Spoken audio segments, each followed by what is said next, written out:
हाँ तो स्टूडेंट्स, अब देखिए एक और क्वेश्चन है, अच्छा सा क्वेश्चन है। अभी ये क्वेश्चन ये कह रहा है कि दो चार्ज Q और Q जो दिख रहे हैं ये कहाँ रखे हैं, A और B पर रखे गए हैं। दो चार्ज जो है A और B पे रखे गए हैं, ठीक है।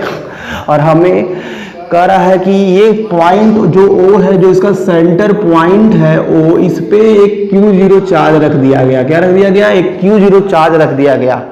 और साथ साथ में ये भी बता रहा है जो A से B तक की दूरी है वो 2A है, और ये जो Q0 जहां रखा गया वो बिल्कुल सेंटर पॉइंट है, जो सेंटर पॉइंट O है, ठीक है। तो कह क्या रहा है क्वेश्चन, अगर हम इस Q0 को डिस्प्लेस कर दें, अगर क्या कर दें, हम इस Q0 को डिस्प्लेस कर दें थोड़ी दूरी पर, और उसके बाद अगर छोड़ दें, तो ये शो करो कि ऑसिलेट करता है, ये सिंपल हार्मोनिक मोशन को फॉलो करता है, और इसका टाइम पीरियड भी निकालो, ठीक है। तो क्वेश्चन आपको समझ में आ गया। तो चलिए शुरू करते हैं, इस क्वेश्चन को लगाना है, इसका टाइम पीरियड निकालेंगे, सिंपल हार्मोनिक मोशन को ये फॉलो कर रहा है कि नहीं कर रहा है, इसको भी देखते हैं, ठीक है। तो आओ शुरू करते हैं इसको, ठीक है। तो कैसे शुरू करेंगे, आओ इसकी बात कर लेते हैं हम लोग, ठीक है। सोल्यूशन देखो ध्यान से, कैसे क्या सॉल्व करना है इसको, ठीक है बच्चों। तो अब देखो ध्यान से, कंडीशन देखो, जब इसको डिस्प्लेस करोगे तो फिगर कैसा बनेगा उसकी बात मैं कर रहा हूं, ठीक है। जब इसको डिस्प्लेस हो गया है, Q0 यहां से उठा के इधर हो गया है, तो फिर से फिगर देखने का प्रयास करना आप। ये पॉइंट A है, ठीक है, ये पॉइंट B है, और नेक्स्ट फिगर जो क्वेश्चन का रहा है उसके अकॉर्डिंग अगर इस फिगर को ड्रा किया जाए तो क्या कहानी बन के आ रही है, इसको समझने का प्रयास करो, ठीक है। तो ये सेंटर पॉइंट था, कह क्या रहा है कि सेंटर पॉइंट से Q0 को उठा के मैं यहां कर दिया, तो सेंटर पॉइंट से ये Q0 डिस्प्लेस होके यहां चला गया। सपोज कर लो ये जो डिस्टेंस डिस्प्लेस हुआ वो ये x डिस्टेंस डिस्प्लेस हो गया। कितने डिस्प्लेस हो गया? ये x दूरी पे डिस्प्लेस कर दिया गया आपने सेंटर पॉइंट। सेंटर पॉइंट का मतलब O से ये डिस्प्लेस करके नए पोजीशन पे आ गया, और ये जो चार्ज अब यहां पर पड़ा हुआ है, ठीक है। अब कह रहा है कि अब इसको जब हम लोग रिलीज करेंगे तो ये सिंपल हार्मोनिक मोशन को फॉलो करता है, यही प्रूफ करना है। चलो कर लेंगे, कोई बहुत बड़ी बात है नहीं, ठीक है। तो आप देखो ध्यान से, ये जो टोटल डिस्टेंस थी A से O तक की, O कितनी थी? A थी, ठीक है। तो ये टोटल डिस्टेंस कितनी हो जाएगी? A से जो नया लोकेशन दिख रहा है Q0 का, वो जो टोटल डिस्टेंस आपका निकल के आएगा A प्लस X हो जाएगा, ठीक है। पहले B से Q0 की जो दूरी थी वो कितनी थी? A थी, लेकिन अब ये क्या हुआ, X डिस्टेंस और इधर चला आया, तो B से अब जो दूरी बची है X की वो कितनी बचेगी? तो बोलो A माइनस X बचेगी। क्या बचेगी बच्चों? A माइनस X बचेगी, ठीक है। तो आप जोड़ लो, ऐड कर लो, पहले भी ये 2A था, अभी भी ये 2A ही रहेगा, ठीक है। अब कुछ बातें हम लोग करेंगे जो बहुत जरूरी है इस पे। A की वजह से, A पे कितना चार्ज है? A पे जो चार्ज है वो Q है, ठीक है। तो A पे अगर चार्ज Q है, B पे अगर चार्ज Q है, ठीक है, तो A की वजह से Q0 पे जो फोर्स लगेगा उसका डायरेक्शन किधर होगा? तो फोर्स जो लगेगा उसका डायरेक्शन Q0 से उधर होगा, ठीक है, उस साइड होगा। इसका मतलब हम बोलेंगे कि ये इस साइड हो रहा है, ठीक है। कितना है तो अब बताओ ध्यान से, ये फोर्स लग रहा है पॉइंट A पे जो चार्ज है उसकी वजह से, तो इसको बोल देंगे ये FA है। क्या है बच्चों? ये फोर्स ड्यू टू A है। क्या है? Force due to A on Q0।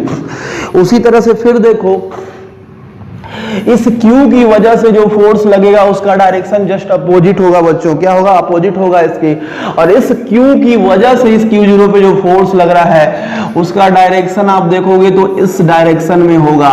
ये फोर्स का डायरेक्शन है जो पॉइंट B पे एक चार्ज है उसकी वजह से इसका अपोजिट डायरेक्शन में है, ठीक है। FB, force due to B, charge at B, तो Q0 पे ये फोर्स लगा। तो ये दो फोर्स लग रहे हैं, इन दोनों को आप कैलकुलेट कर सकते हो, ठीक है। तो इस पे नेट फोर्स कितना लग रहा होगा? जो Q0 पे नेट फोर्स भी आप निकाल लो आसानी से, ठीक है। नेट फोर्स निकाल लेते हैं Q0 पे कितना लग रहा है। आप देखो ध्यान से, जो फोर्स होता है आपको मैंने बताया है वो इनवर्सली प्रोपोर्शनल टू डिस्टेंस होता है। क्या होता है? इनवर्सली प्रोपोर्शनल टू डिस्टेंस का स्क्वायर, क्योंकि यहाँ पे चार्ज सेम है, यहाँ भी Q है, यहाँ भी Q0 है, फिर यहाँ भी Q है, यहाँ पे भी Q0 है, ठीक है। तो चार्ज यहाँ पे अगर सेम है तो ठीक है, ठीक है। तो क्या कर सकते हैं हम लोग, आसानी से काम इसका कर ले जाएंगे। क्या होगा देखो, ध्यान देते हैं। हाँ, तो इसका मतलब क्या है, डिस्टेंस जहां कम होगी जहां डिस्टेंस कम होगी फोर्स वहां ज्यादा होगा, होगा कि नहीं होगा? डिस्टेंस अगर कम है तो फोर्स क्या है? ज्यादा है। इसका मतलब कौन सा फोर्स ज्यादा और कौन सा फोर्स तुम्हें कम दिख रहा है?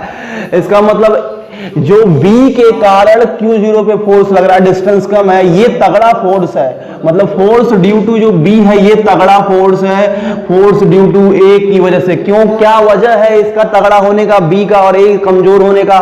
डिस्टेंस इसकी वजह है। डिस्टेंस वजह है, ये A माइनस एक्स है, ये प्लस एक्स है, तो ये डिस्टेंस वजह होती है जिसकी वजह से हम लोग इसको ऐसे करते हैं। तो आज इसको चलो सॉल्व करते हैं, ठीक है। तो हम डिफरेंस निकालते हैं। नेट फोर्स जो होगा वो F B minus F A होगा, ठीक है। Net force acting on Q0 क्या होगा? Net force acting on Q0 जो होगा बच्चों क्या होगा? F B minus F A होगा। तो F B minus F A कितना आएगा आप खुद सोच सकते हो। एफ बी है जो force due to charge at B, तो force due to charge at B constant के बी पे चार्ज Q है जिस पे लग रहा है वो Q0 है। इन दोनों के बीच का डिस्टेंस कितना है? A माइनस एक्स है, तो A माइनस एक्स का स्क्वायर हो गया। इसी तरह से आप फिर देखो माइनस क्या कर रहे हो? Force due to A charge at A, force due to charge at A, तो ये डिस्टेंस A प्लस एक्स है, तो इसको क्या लिख सकते हो? K चार्ज क्या है? A पे स्मॉल q है और इस पे लग रहा है Q0 पे लग रहा है। किस बीच में दूरी कितनी है? बीच की दूरी जो आपको दिख रही है A प्लस एक्स है, तो बीच की दूरी, तो बीच की दूरी का स्क्वायर होता है। अब देखो इसमें कॉमन क्या दिख रहा है? ये है नेट फोर्स जो फील कर रहा है Q0, ठीक है। तो चलो भाई अब देखो कॉमन क्या है बच्चों? कॉमन दिख रहा है इसमें साफ साफ एफ नेट हमने जो निकाल लिया इसमें से अभी, F net F B minus F A, ठीक है। ये आपको दिख रहा है कितना आ रहा है? तो यहां से आपको दिख रहा है ये कॉमन क्या है? के कॉमन है और जो कॉमन दिख रहा है Q0 कॉमन दिख रहा है बच्चों, ठीक है। Q0 कॉमन दिख रहा है, तो बचा क्या? अंदर जो दिख रहा है वो हमें 1 अपॉन A माइनस एक्स का होल स्क्वायर दिख रहा है, minus 1 upon A plus x का होल स्क्वायर दिख रहा है, ठीक है। ये चीजें दिख रही है।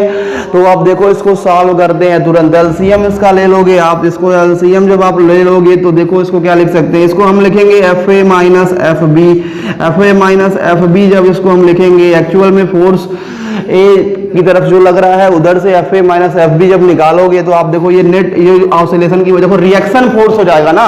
ये नेट फोर्स लगा तो फिर अपोजिट फोर्स लगा जिसको उसकी पोजीशन पे लाने की कोशिश करता है, ठीक है, जिसकी वजह से ये F A minus F B, तो ये उसके माइनस टाइम्स होगा, जो उसको बोल सकते हो रेस्टोरिंग फोर्स। याद करो जब आप ऑसिलेशन पढ़े तो रेस्टोरिंग फोर्स जो होता था डिस्प्लेसमेंट के डायरेक्टली प्रोपोर्शनल होता था विथ माइनस साइन, क्योंकि रेस्टोरिंग फोर्स अपोजिट नेचर का होता है, इसीलिए आप directly proportional to minus x लिखते थे। आप इस तरह से याद करो, वहां पे डेरिवेशंस आते थे, तो जब आप ऑसिलेशन पढ़े तो F directly proportional to minus x, वही वाला कॉन्सेप्ट यहाँ पे इस्तेमाल करना है। अगर ये हो जाएगा तो हम प्रूव कर देंगे कि ये सिंपल हार्मोनिक मोशन को फॉलो कर रहा है, ठीक है। तो चलो आओ देखते हैं। तो F A minus F B जो होगा ये माइनस टाइम्स यहाँ पे आएगा। आप देखो के Q0 तो बाहर ही है, कोई दिक्कत नहीं है। इसको अगर आप एलसीएम लिए तो क्या निकल के आया? A माइनस एक्स का whole square, A plus x का होल स्क्वायर, ठीक है। देखो A माइनस एक्स स्क्वायर से A माइनस एक्स स्क्वायर गया तो बचा क्या? A प्लस एक्स का होल स्क्वायर, और A प्लस एक्स स्क्वायर से A प्लस एक्स स्क्वायर गया तो minus time A minus x का होल स्क्वायर, ठीक है। इसको आप सॉल्व कर सकते हो, बहुत आसानी से सॉल्व कर सकते हो, आपको ये फार्मूला याद होगा, ठीक है। A प्लस बी का जो whole square minus A minus B का होल स्क्वायर होता है। इसको सॉल्व करने पे आपको क्या मिलता है बच्चों? इसको सॉल्व करने पे आपको मिलता है 4AB मिलता है, तो वही इस्तेमाल यहाँ पे कर दोगे, ठीक है। फिर एक चीज देखो, यहाँ से एक फार्मूला और आपको दिमाग में होगा A प्लस बी, ये सब छोटे क्लासों में पढ़ा है लेकिन इसका इस्तेमाल अब होता रहता है, ठीक है। A plus B, A minus B, तो ये कितना देता है आपको? A square minus B square. इन दोनों चीजों का इस्तेमाल करेंगे इस डेरिवेशन में, इस क्वेश्चन में, ठीक है। तो अब देखो ये नेट फोर्स जो आपको दिख रहा है, नेट फोर्स जो दिख रहा है वो माइनस टाइम्स Q0 डिवाइड, ठीक है। और यहाँ पे अब देखो आप नीचे क्या लिख सकते हो? इसको लिख सकते हो A minus x into A minus x, ठीक है, और इधर से इसको लिख सकते हो a plus x into A plus x, okay. और ऊपर देखो इसको a प्लस बी का whole square, a minus B whole square form का है, तो इसका मतलब हम इसको लिख सकते हैं 4ax, क्या लिख सकते हैं 4ax, क्योंकि इस फॉर्म का वो दिख रहा है, ठीक है। तो 4ax ये आपका निकल कर आ गया बच्चों, ठीक है।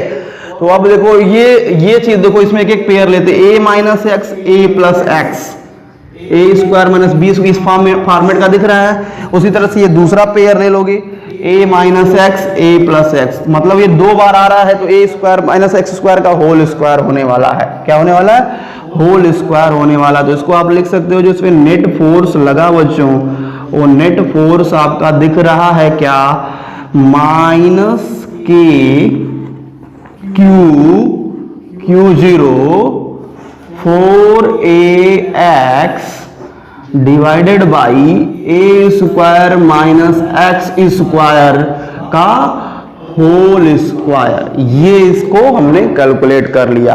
अब आप खुद देखिए यहां से आपको कंक्लूजन में क्या निकल रहा है, जो नेट फोर्स लग रहा है Q0 पे, ठीक है बच्चों, जो नेट फोर्स लग रहा है Q0 पे, देखो K कांस्टेंट, Q0 सब फिक्स वैल्यू है, डिस्टेंस सब फिक्स वैल्यू, जो फिक्स वैल्यू को एक जगह कर लेते हैं, ठीक है। देखो यहां से 4a भी इसी में आ गया, अच्छा है, ठीक है। और देखो यहां से एक चीज मैंने सॉरी एक चीज और इसमें हम कर सकते हैं काम, ठीक है, इसको और सॉर्ट आउट कर सकते हैं, ठीक है। कैसे सॉर्ट आउट कर सकते हैं, आओ देखो बताते हैं आपको इसको सॉर्ट आउट करने का एक आसान तरीका। यहां से मैं क्या कर सकता हूं, x को भी हटा सकता हूं, हम ये बोल सकते हैं कि x बहुत छोटा है, ठीक है, since x is much smaller than a, so x square is neglected, x square को क्या कर देंगे, निगलेक्ट कर देंगे। अगर आप एक्स स्क्वायर को निगलेक्ट कर दोगे तो आपको ये नेट फोर्स और अच्छे से दिखने लगेगा। एफ नेट जो आपको दिख रहा होगा वो आपको दिखेगा क्या, बोलो, एफ नेट जो है वो आपको दिखेगा इस तरह से, ठीक है, माइनस Q0, ठीक है, multiplied by 4ax divided by क्या हो जाएगा, जब x चला गया तो बचेगा a पे पावर 4, ये आपको दिखेगा। यहां से आप देखेंगे तो आसानी से अब काम और आसान हो गया है, इसको और हम लोग सॉर्ट आउट कर ले चुके हैं, ठीक है। तो आओ इसको हम आगे कंप्लीट करते हैं। देखो तो इस पे नेट फोर्स जो लगा वो कितना लगा, ठीक है, उस पे हम लोग बात करेंगे। तो एफ नेट फोर्स जो निकल कर आया बच्चों, कितना आया आप खुद देखिए, एफ नेट जो निकल कर आया वो माइनस के Q0 माइनस के Q0 माइनस के Q0 अपॉन, ठीक है, नीचे क्या बचा, a क्यूब बचा, कितना बचा, a क्यूब, ठीक है, और ऊपर जो है 4, साथ में इसके 4 है, और x को मैं कर दे रहा हूं बाहर, 4 को x को मैं क्या कर दे रहा हूं, बाहर कर दे रहा हूं। अब देखो ये कांस्टेंट है, ये क्या है, ये जो आ रहा है ये क्या है, कांस्टेंट है, आपको जो दिख रहा है ये क्या है, आपको कांस्टेंट है, ठीक है। अगर ये कांस्टेंट है तो यहां साफ साफ दिख रहा है जो नेट फोर्स लगा वो डिस्प्लेसमेंट के डायरेक्टली प्रोपोर्शनल है, और माइनस साइन अपोजिट नेचर को शो कर रही है। माइनस साइन क्या शो कर रहा है, अपोजिंग नेचर को शो कर रहा है, ठीक है।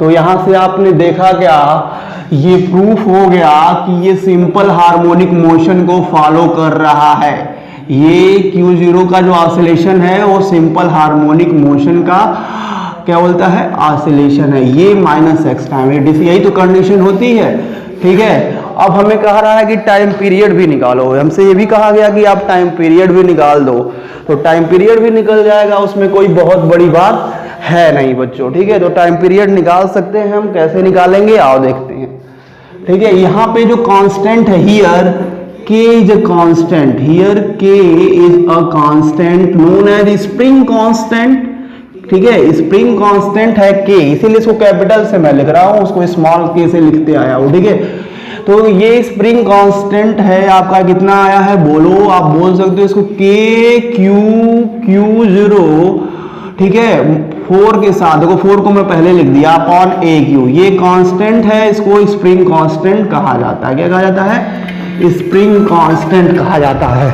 ठीक है, तो इस स्प्रिंग कांस्टेंट, ये कांस्टेंट को स्प्रिंग कांस्टेंट कहते हैं हम लोग।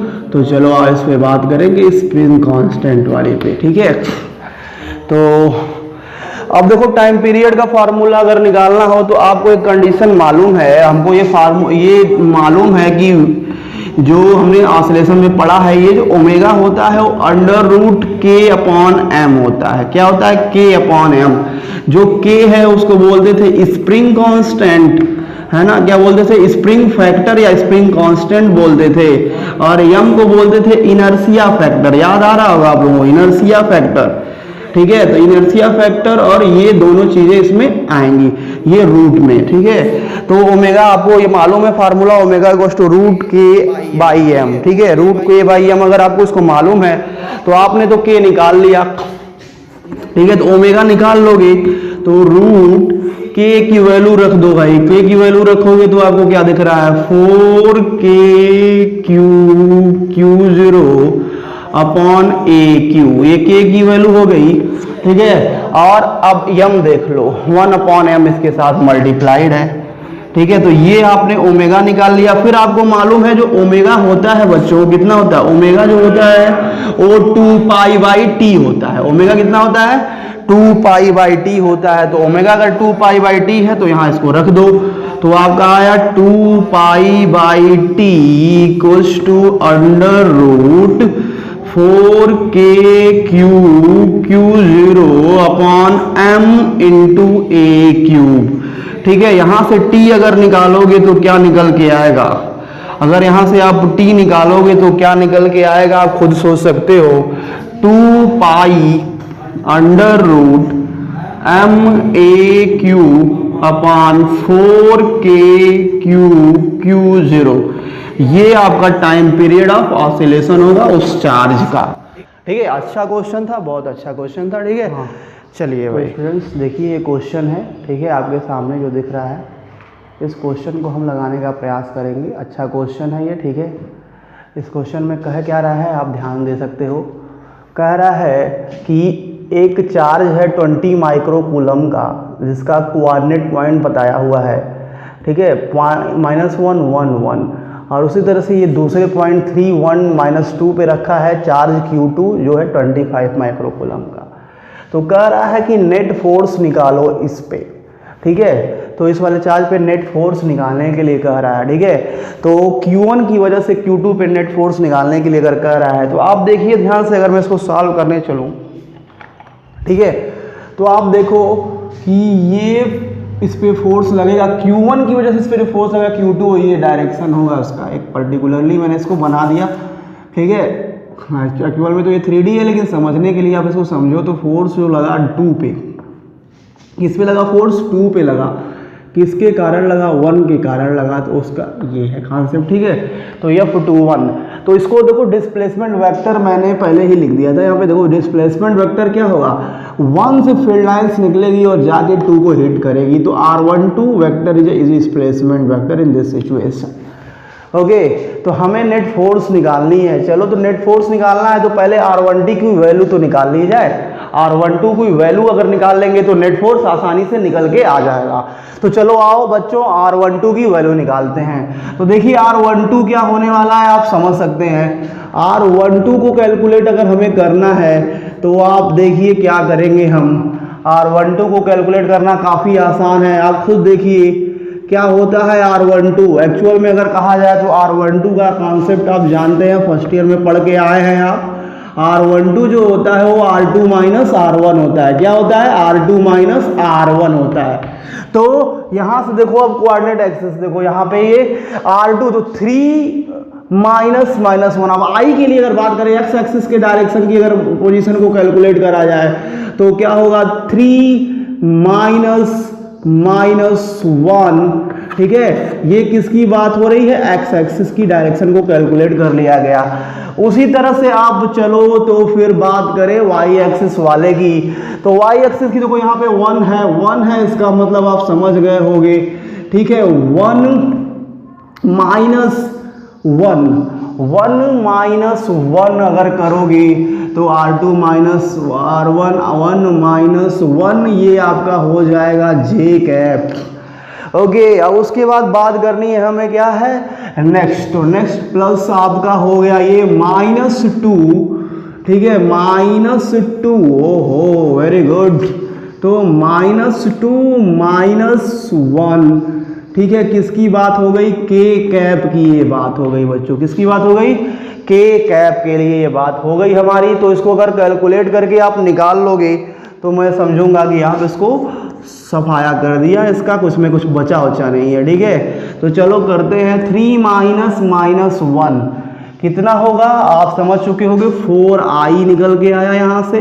ये तो 0 हो गया, जे वाला टर्म, ये वाला देखो 1 -1 0 हो गया। तो बचा फिर क्या, नेक्स्ट टर्म जो आपको दिख रहा है -2 -1, इट मीन्स -3।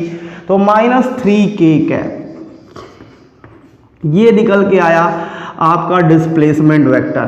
तो अगर कोई वेक्टर है, ठीक है, तो उसको अगर हम कैलकुलेट करना चाहें बच्चों, तो ये तो उसका वेक्टर वैल्यू है, ठीक है, वेक्टर वैल्यू है। इसका मैग्नीट्यूड भी आप आसानी से निकाल सकते हैं, ठीक है। इक्वेशन नंबर 1 इसको देते हैं। इसका मॉड क्या होगा आप जानते हैं, उसमें कोई बहुत बड़ी बात नहीं है, फर्स्ट ईयर में सब पढ़ के आए हैं। जो नहीं जानते उसको मैं निकालना सिखा दूंगा।